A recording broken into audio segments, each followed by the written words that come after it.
Okay, so I found a nice blog post online by Andy Masley. It's Masley.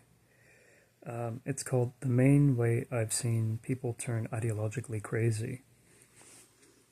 And while it's a wonderful essay, and you should certainly read it, regardless of the kind of intensity with which you hold your political convictions, um, I noticed that it was missing a key question I think is indispensable, particularly for various sorts of, let's say, discontent and angry young man. Okay, so this is a question basically for angry young male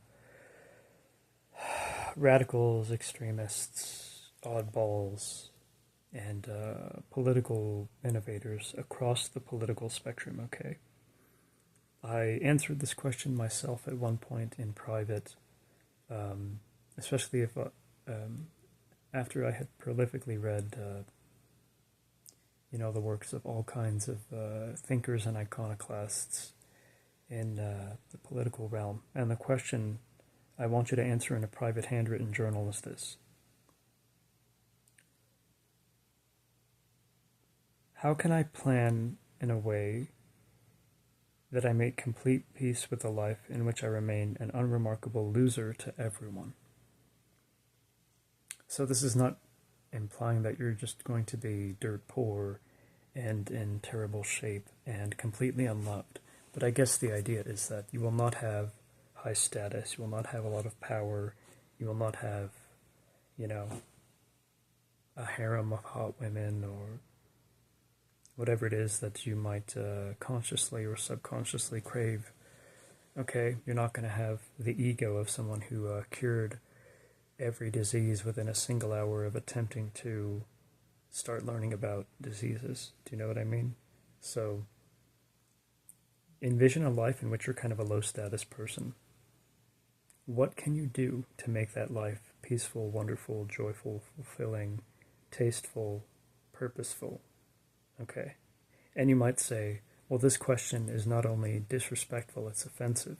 I don't want to answer this bullshit question because as long as I instantiate my political vision with the help of other zealots, I'm going to get money, status, women, a bunch of other things. And I would say, yeah, this question is not for people who lack a certain amount of courage. It's only for those of you who are willing to be brutally courageous and honest with yourself. Okay? Yourselves. So I expect that what's going to happen, regardless of how popular I get, or how much money I make or something, is I'm mostly just going to fade into obscurity and live a life that's kind of like the life that Grigory Perelman lived during the prime of his own intellectual peak. So, as you recall, for those of you who know about him, he was living with his mother in a little apartment in Russia, buying cheap groceries and working on one of the hardest problems in the world of mathematics, and maybe just one of the most difficult tasks of all time. In my case, what I plan to do is just, live a cheap life um, with, maybe one or two loved ones at most, and just write books um, while I drink copious amounts of stress relief tea or chamomile tea or, sometimes energy drinks, but hopefully I won't need those as much in the future. Once you know what sorts of like really cheap lifestyle implements can give you massive returns, bringing to mind the notion of the sort of 80-20 rule, except applying it in terms of, say, the 20% of your financial investments that'll give you 80% or more of the subjective riches of your life. You might find that the appeal of various kinds of extreme or radical political visions just kind of dies off.